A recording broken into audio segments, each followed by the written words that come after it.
Kamu bisa ngarang fikih kalau sedekah itu sunat, karena itu sudah tidak wajib, karena yang wajib itu zakat. Kamu bisa ngarang fikih seperti itu.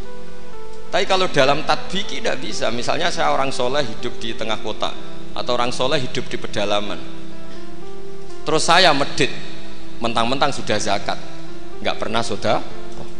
Sing wong fasik jor-joran sering nyervis rokok gratis, ngopi gratis. Kira-kira kemana kecenderungan orang itu? Ke yang fasik, karena al-insan Abdul ihsan. Nanti bodoh-bodoh tegen kula tanggal 3 Syawal. Nih Pak Sukron nih, Gus, gue nak jadi kiai jogeman kaya aku. Tak pikir apa? Ceritanya gini Gus Rosid, dia itu kiai, mungkin kiai debutan. Dia dengan santainya cerita, man soma Ramadan summa atba'ahu sittan min Syawal faka'annama somat daro kullah. Jadi puasa Ramadan kemudian puasa 6 hari Syawal, maka seakan-akan puasa setahun. Singkat itu ada orang lugu puasa tanggal 2 Syawal puasa. Soan Pak Sukron pas kiai ini rokok. Terus kata orang lugu tadi, getun Pak aku anut jenengan. Jebule jenengan gak poso. Saya bilang, lah opo ke dalil kono barang lah opo. Dalil liyane ya kena.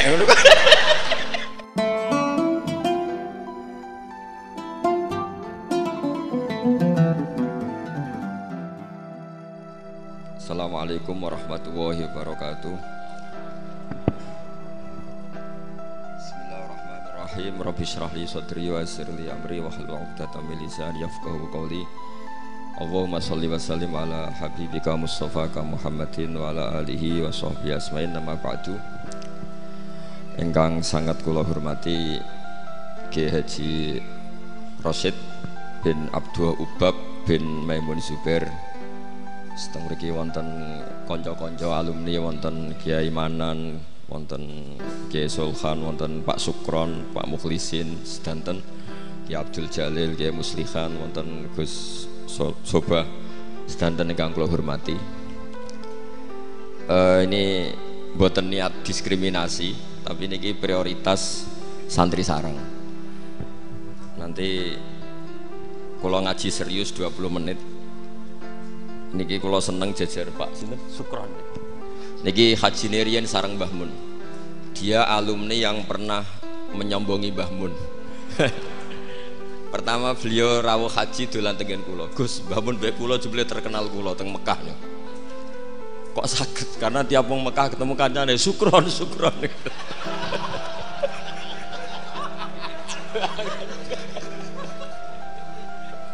Dan itu beliau matur ke Mbah Mun, Mbah kula teng mriki terkenal Mbah. Kok iso Kron? Tiang-tiang muni Sukron. Ini alumni yang luar biasa niki. Kakak kelas kula 2 kelas. Niki nggih kanca kula, nggih musuh kula. Tapi nak teng akhirat pun mboten wani musuhi kula, pun benten kelas. Mergi kula digiring kalian tiang-tiang sing hafal Quran, ya mbake wis sing hafal jurumiyah. Mboten kelas ya, gimana teng akhirat mboten. Tapi tak goleki Pak Sukron. Goleki. Goleki mangke. Kula badhe matur serius sekitar 20 menit nggih. Kula suwun ini khususnya alumni, tapi tidak niat diskriminasi, sinten mawon boleh mendengar ini, karena yang tidak alumni pun kula yakin gadah mahabbah teng Mbah Mun. Kula kados Gus Rosid nderek matur nuwun sanget doa jenengan teng Mbah Mun, teng Nyai Mastia, teng Nyai Fahima, teng Gus Kamil, teng sedanten Mas saya sarang. Kenangan-kenangan ingkang sae, ingkang musalsal ila Rasulillah sallallahu alaihi wasallam. Akhir-akhir ini Yai sering maos kitab Maslakut Tanassuk. Niki kula waos langsung halaman 3. Niki wonten Kiai Abdul Manan, wonten Gus Rosid. Niki kula gadah napa nggih? Gadah unek-unek, gadah karep supados apa yang ditanamkan Mbah Mun itu jangan sampai diriwayatkan kilan al-qila wal qal, tapi sampai pada titik mudawan, dibukukan. Saya berkali-kali dapat sanad ini, dan itu tidak hanya saya, semua alumni sarang. bukan hanya alumni Anwar saja, juga semua alumni sarang karena tergabung di Madrasah Ghazaliyah. Mbah Mun ketika haji tahun 1421 dan 1422 Hijriah niku beliau ngendikan dalam halaman 3 niku waqatin toba'a fi qalbi mimma fihi al-atharu thayyibah fi nafsi maka na fil marrati tsaniyah bima fihi min takhmidil ainain ghamattu fiha ainayya wa qultu la ilaha illallah wa fi akhiril karat Muhammadur Rasulullah. Terus beliau ditalkin dzikir sama Said Muhammad di tahun 1422. Kemudian kitab ini dikarang, kula balen malih, kitab ini dikarang, beliau hanya punya harapan dan itu dikarang tahun 1422 sak sampunipun haji. Beliau wafat 1440.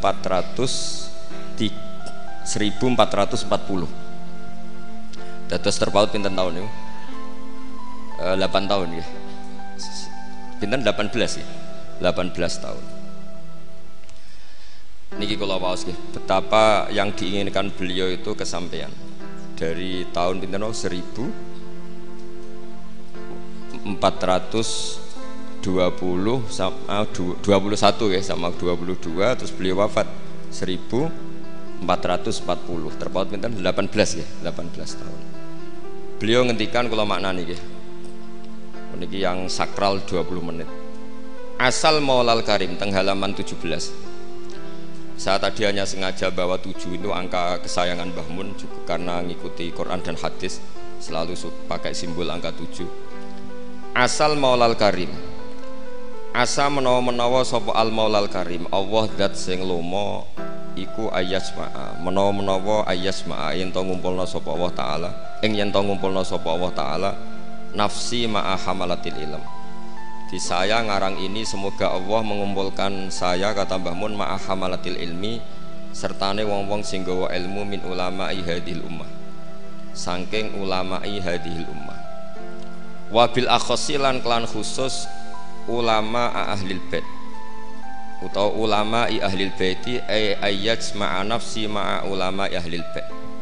Jadi keinginan beliau, saya ngikuti talqin ini, saya mengarang sanad ini, saya mengijazahkan sanad ini. Jadi memang beliau menulis itu 3 kali, mengabadikan, mengijazahkan, talqinu dzikri, kemudian berharap itu manfaat. Dan keinginan beliau, saya ingin kumpul ulama hadil ummah wabil akhos ulama ahlil bait, yaitu ulama-ulama ahli bait Rasulullah sallallahu alaihi wasallam, alladzina rupane wong akeh khassa kang nertemtokno hum alladzina sapa Allah wa taala bi khassa iso kelan pira-pira kekhususan layak alamu kang ora mirsani azamataha ing keutamaane khassa sapa illallah taala sapa Allah taala. Dados keinginan beliau 18 tahun yang lalu itu tercapai juga tidak sekedar maknawiyah saja tapi secara jusmaniyah. Kalau secara maknawiyah tentu Mbah Mun itu sangat dekat dengan ulama ahlil bait maupun yang tidak ahlil bait, yaitu ngurmat santri, nasrul ilmi, tarbiyah dan seterusnya. Tapi Allah nuruti beliau tidak sekedar maknawiyah sampai secara apa? Jusmaniyah. Karena makam beliau itu di Ma'lah bukan sekedar Ma'lah tapi benar-benar Ma'lah yang dekat Sayyidah Khadijah. Agak ke bawah ada Sayyid Muhammad, Sayyid Alawi, Sayyid Abbas. Agak bawahnya lagi Syekh Nawawi Banten. Terus agak samping ke kanan kalau dari arah Masjid Haram itu di situ ada Dorif atau makamnya Sayyidina Kiai Haji Maimun Zubair. Jadi jam'unya itu jam'un rohaniyatan wa jam'un apa? Jusmaniyatan. Jadi ini ijazah ini berkali-kali dijazahkan Mbah Mun. Tapi mungkin sebagian alumni tidak baca, nanti lo potongannya ini buatan moco. Dan ini kalau bantu, kalau yakin, hakul yakin dan suul yakin, Pak Sukron ini moco lebih niki. Dua ini kitab yang mergi kalau suka nih, Pak. Seniki mun innalillahi wa inna ilaihi rajiun. Nang dindi ngaku muridé Mbah Mun ngarang opo bagus. Aku rong tuku jadi. Tapi niki penting kalau aturaken, ulama saya berkali-kali bilang kenangan dari Rasulullah Shallallahu Alaihi Wasallam itu harus ditulis, karena hanya dengan ditulis ilmu itu abadi. Nggak boleh riwayat itu hanya berdasar karena kamu hafalan mundobit itu terus tidak nulis, tidak boleh. Kita itu punya pengalaman buruk dan itu eman betul. Gini ku fiqhul Les bin Sa'ad. Al-Les afqahu min Malik, Dewi Imam Syafi'i. Al-Les afqahu min Malik. Illa anna ashabahu dayya'uhu, kata Imam Syafi'i. Lais itu orang paling alim, alimu Misra, faqihu Misra. Itu kalau debat sama Imam Malik itu berjilid-jilid. Tapi ashabu Malik itu lebih peduli terhadap pikiran-pikirannya Imam Malik, sementara ashabul Les itu enggak, sehingga enggak ada madhabnya hilang. Jadi nasib ulama yang madhabnya hilang itu Les bin Sa'ad, kemudian Sufyan bin Uyainah, ini semua gurunya Imam Malik. Sufyan As-Tsauri juga gurunya Imam Malik, gurunya Imam Syafi'i. Nanti nasibnya Mbah Mun kalau tidak ada yang mentadwin, membukukan, akan seperti itu, karena orang akan menafsirkan tidak dengan panduan guru-gurunya ila Rasulullah Shallallahu Alaihi Wasallam. Saya masih ingat ketika ini betapa luar biasanya Mbah Mun tentang tafsir. Seperti yang dikatakan Gus Rosid tadi, Mbah Mun itu putra Mbah Zubair, tapi ngaji sama orang ahli tafsir, ahli Quran, ini Said Alam. Sehingga Habib Salim Asy-Syatiri itu punya karangan ya tentang tafsir, namanya An-Nafahat Al-Haramiyah atau Al-Fawaid Asy-Syatiriyah. Kalau gadah kitab sekitar 2 jilid. Mbah Mun itu dulu ngajar kita Faidul Khabir fi ulumil Quran, fi ulumit tafsir. Rian ngajar seminggu 2 kali di MGS. Ini Pak Sukron ya termasuk alumni MGS, berarti pernah sekolah berapa kali diulang tahun? Seminggu. Eleng seminggu 2 kali. Khatam. Tak kok khatam enggak boleh. Jujur itu baik. Jujur itu baik. Nah, barokahnya mudawan, saya beri contoh satu, betapa resikonya andaikan ilmu itu tidak mudawan. Ya kayak Khawarid itu. Khawarid itu orang yang ibadahnya khusyuk, tapi itu kecelakaan bagi sejarah umat. Sampai Nabi ngendikan syarru hadil ummah al-khawarid syarrul khalqi wal khaliqah. Orang khawarid itu buruk-buruknya makhluk, ini Kak sabda Rasulullah Shallallahu Alaihi Wasallam. Karena orang khawarid itu menganalisis nubuah itu dengan pikirannya sendiri, bukan dengan pikiran sing mudawan musalsal ila Rasulullah Shallallahu Alaihi Wasallam. Saya beri contoh yang paling gampang. Ketika Nabi Fathu Mekah itu kan corong Jawa kudune kaul itu semangat tawaf. Tapi Nabi unik, semua sahabat itu tawafu mus'atan, semua tawaf secara jalan kaki. Padahal kayak apa kita diusir dari Mekah, kayak apa kita meninggalkan Mekah secara tidak terhormat. Mestinya Fathu Mekah yang diperjuangkan mati-matian itu menjadikan hal yang luar biasa. Dan kita punya kaidah al-ajur bi qadrit ta'ab, bahwa pahala itu sesuai tingkat kesulitan. Tapi Nabi itu unik, semua sahabat itu tawaf jalan, tapi Nabi itu tawaf rakiban. Nabi dengan santainya naik unta, kemudian beliau tawaf. Itu andai kan tidak ditadwin, tidak dibukukan oleh ulama-ulama, termasuk Imam Nawawi yang ngarang Majmu', maka orang Khawarid atau yang sejenisnya, nggak usah diterjemah garis keras atau garis apa nanti sensitif, pokoknya Khawarid dan sejenisnya. Dan itu di Mekah, jadi kamu jangan ngait-ngaitkan dengan Indonesia.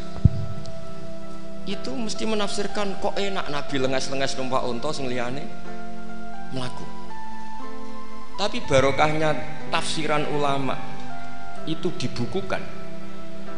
Nabi yang saat itu tawaf rakiban, ya, Nabi yang saat itu tawaf secara berkendara itu afdolu mungkin bi alfi fadilatin sampai ila malani hayatallah daripada yang tawaf masyian. Karena yang tawaf berjalan itu hanya melakukan satu kaidah bahwa al-ajru bi qadrit, tapi itu punya resiko fikih jangka panjang. Andai kan Nabi ikut tawaf jalan, maka akan dianggap syarat sahnya tawaf harus berjalan. Dan itu kita kesulitan ketika kita setengah lumpuh, setengah sakit, Lalu kalau kita pakai kursi roda, pakai skuter, dalilnya apa? Barokahnya Nabi tawaf rakiban, maka ada solusi, ada referensi kalau kita tawaf tidak masyian, yaitu dengan cara naik kursi roda dan yang lain-lainnya. Maka ketika Imam Nawawi, maka yang dilakukan Nabi itu fardun alaihi, Nabi melakukan itu harus, karena Nabi harus menjelaskan ke umat bahwa tidak termasuk syarat sahnya tawaf adalah secara berjalan, tapi naik juga boleh. Itu andaikan tidak ditadwin oleh ulama, maka pikiran ini tidak sampai kita. Dan kita rodok-rodok khawarit, kok enak Nabi, padahal Nabi pas itu ya sehat.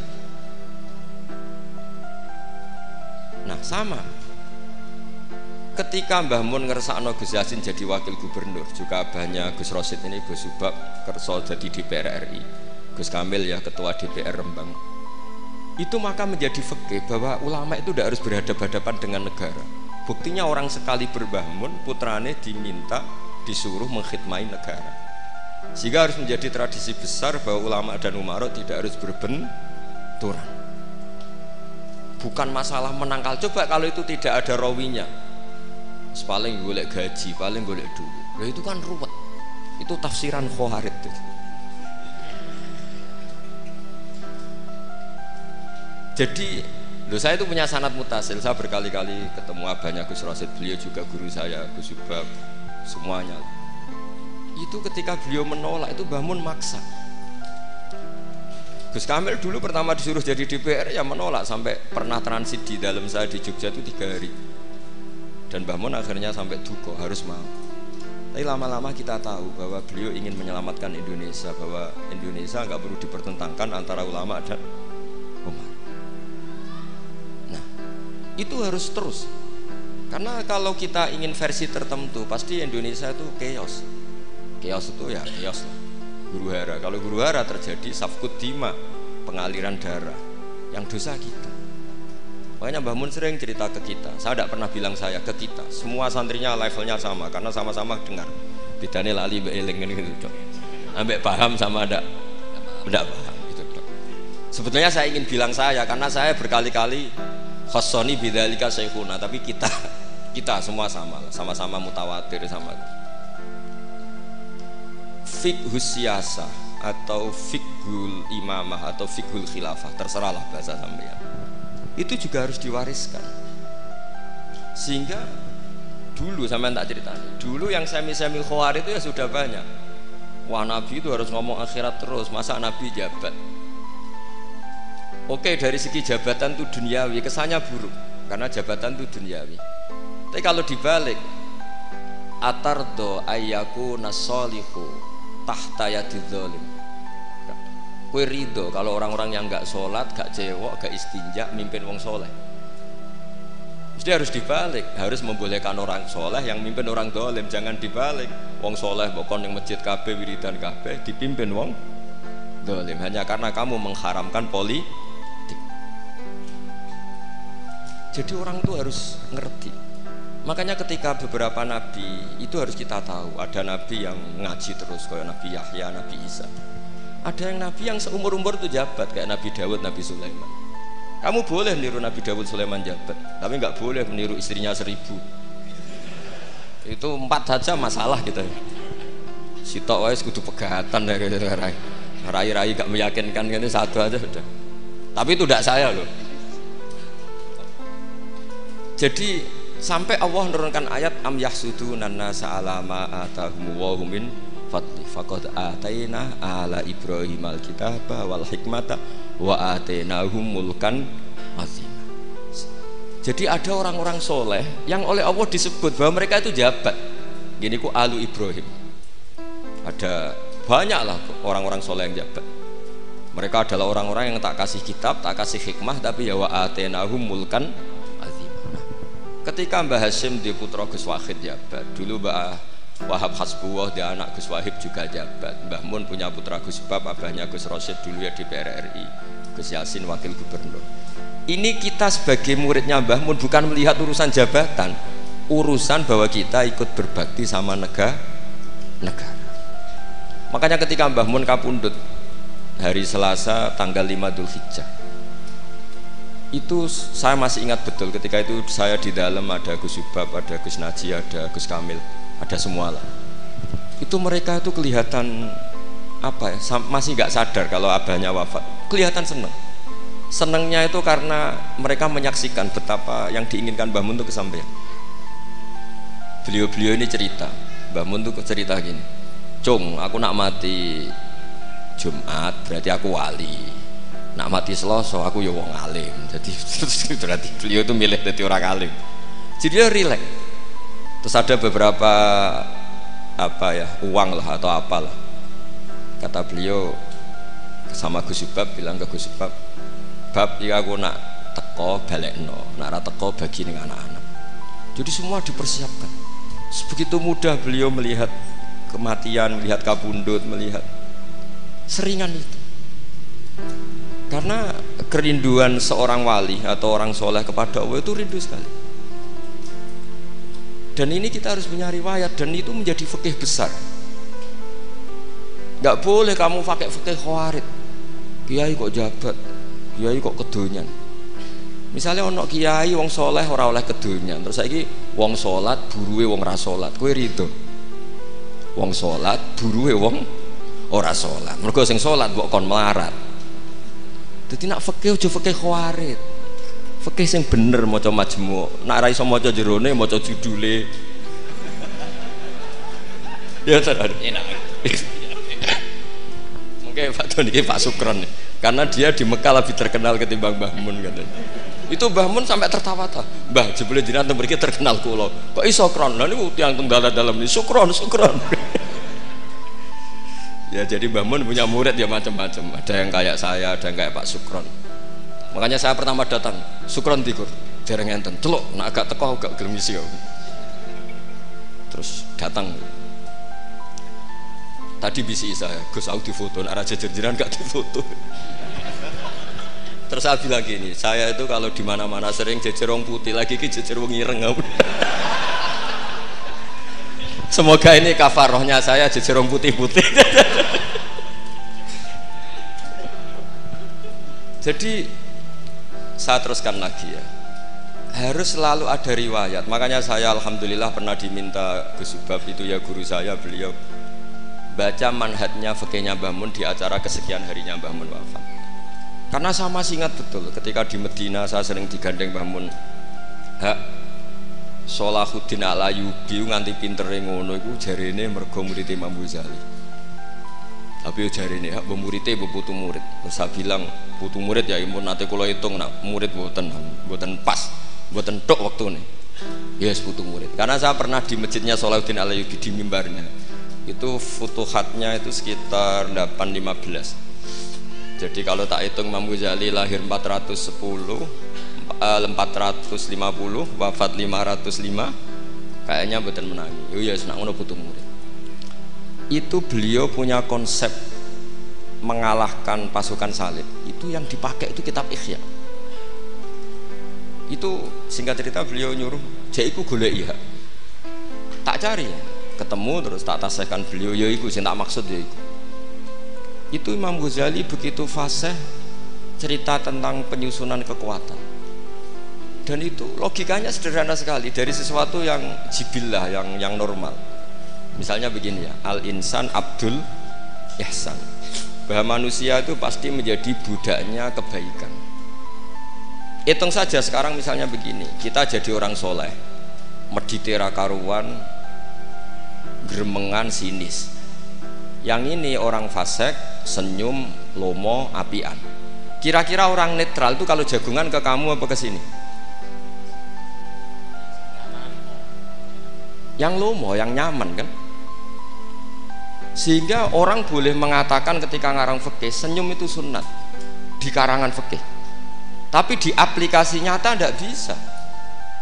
Bagaimana kalau ada orang netral, bisa soleh bisa fasik, sing fasik senyum, sing soleh merengut, sehingga yamilu orang yang netral ini ke yang fasik. Kamu bisa ngarang fikih kalau sedekah itu sunat, karena itu sudah tidak wajib, karena yang wajib itu zakat. Kamu bisa ngarang fikih seperti itu. Tapi kalau dalam tatbiki tidak bisa. Misalnya saya orang soleh hidup di tengah kota, atau orang soleh hidup di pedalaman. Terus saya medit, mentang-mentang sudah zakat, nggak pernah sudah. Sing wong fasek jor-joran sering nyervis rokok gratis, ngopi gratis. Kira-kira kemana kecenderungan orang itu? Ke yang fasek, karena al-insan Abdul ihsan. Nah hal-hal seperti ini tuh yang dikaji Imam Ghazali, kemudian itu menjadi inspirasi Salahuddin Al-Ayyubi. Kalau dia ingin solid maka harus berbuat baik sama siapa saja, karena itu cara punya kekuatan. Nah kita enggak, kita ini memaksakan kebenaran tapi prosesnya tidak simpati. Makanya kata para mufassir, walaupun tafadzur ghalidhal qalbi lan faddu min khaliq, itu kata para mufassir, hada sayyidul khalqi wa hada ahabbul khalqi ilallah. Ini Rasulullah, orang paling dicintai Allah. Itu saja sekali salah dalam perilaku sosial, itu bayangannya lan faddu min khaliq, orang akan bubar. Padahal ma'anna hadza mu'ayyadun bi ruhil qudus. Padahal Rasulullah itu orang yang diberi kekuatan malakut, kekuatan angin. Itu saja dibayangkan kalau salah secara sosial, lan faddu min khaliq, orang akan bubar. Apalagi kamu yang keramatnya enggak jelas, hizib gak mandi, terus salah sosial, istaqabbalallahu minna minkum taqabbal ya kan. Sehingga Mbah Mun itu baik sama siapa saja, termasuk baik sama Megawati, sama apa saja. Bahkan beliau sebelum haji sempat ketemu Megawati, dan beliau sebelum itu ya pernah bilang ke saya, ke kita, aku ketemu Bu Mega dan Indonesia aku damai. Makanya ketika beliau kapundhut Dzulhijjah, itu min asyuril hurum, karena al asyurul hurum itu ada 4, Dzulqa'dah, Dzulhijjah, Muharram, Rajab. Beliau kapundhut 5 Dzulhijjah, bulan yang termasuk sakral di Islam. Dan beliau kapundhut 6 Agustus, bulan yang paling nasionalis dalam Indonesia. Jadi Allah memilihkan beliau bukan sekedar tempatnya di Ma'la, tapi pakai bulan yang paling sakral sesuai konteks masing-masing. Dalam religius Dzulhijjah itu sakral, dalam nasionalis Agustus itu sakral. Kayak apa Allah memilihkan beliau? Makanya ini saya cerita ya, saya mungkin 10 menit lagi, sampean santai aja, ini enggak ganggu lama-lama supaya enggak ribet. Makanya di antara yang ditulis beliau tentang jabatan, tentang jabat, dan ini cerita saja, beliau menulis feeling tuh sekarang halaman 37. Nanti kalau yang enggak paham ngaji sama Pak Sukron, sudah tak ijazahi tadi. Kobil tuh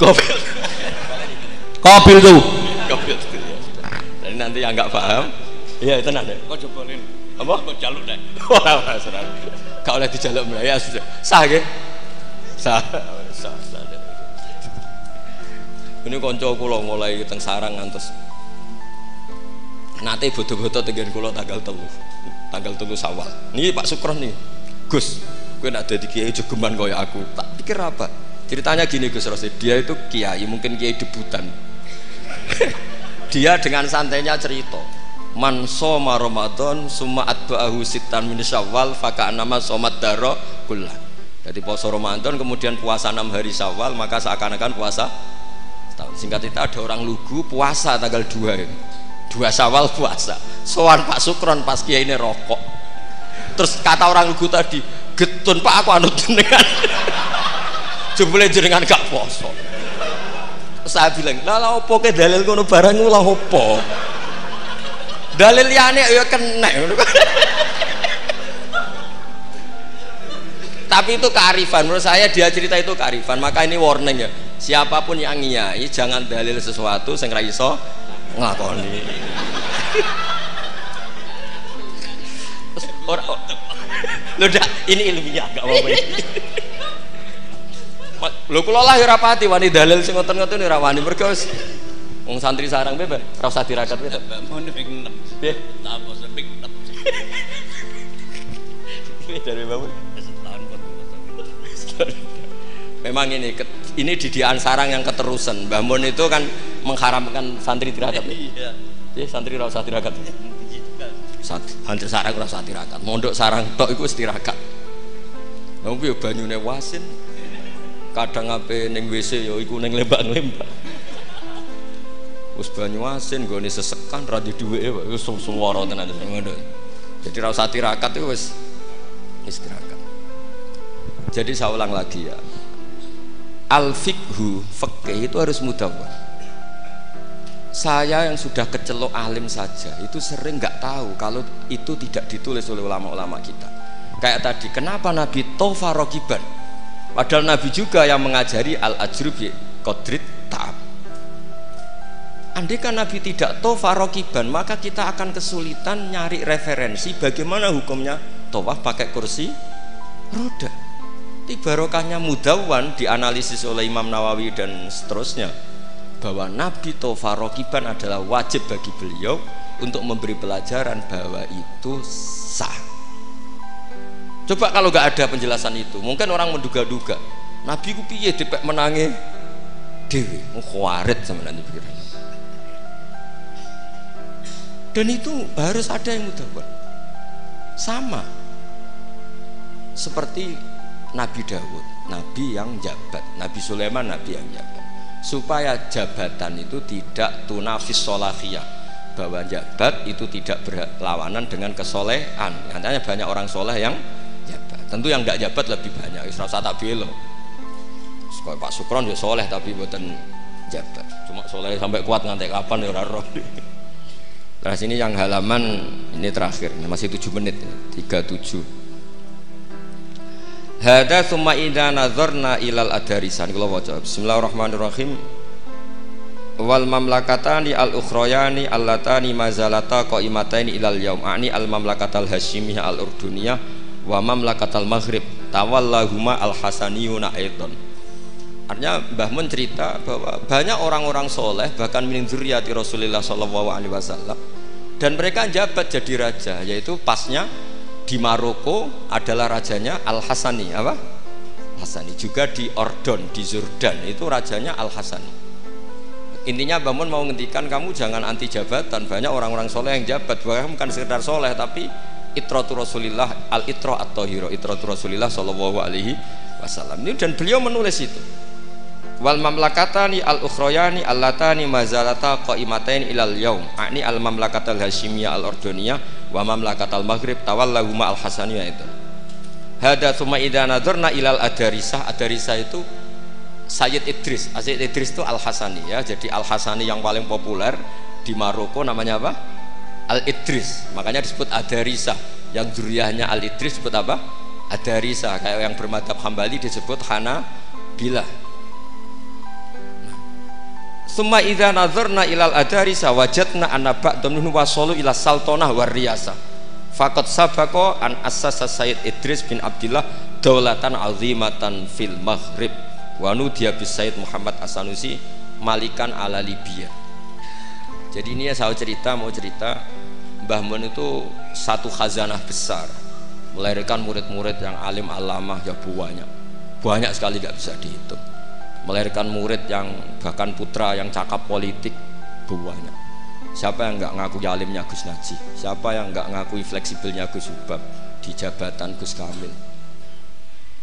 Itu nggak bisa terhitung. Makanya ini khazanah besar, nggak usah dibentur-benturkan. Ada yang nekuni alim, ada yang nekuni jabatan. Semua itu untuk li'ilain apa? Kalimatillah. Jadi ini nggak ada masalah. Wonten sing kono Pak Sukron wis urip wae, wis meneng ae. Sok urip ngono ae. Tapi tadi sudah tak ijazahin. Nanti pokoknya ini kalau nggak paham tanya Pak Sukron. Pun assalamualaikum warahmatullahi wabarakatuh.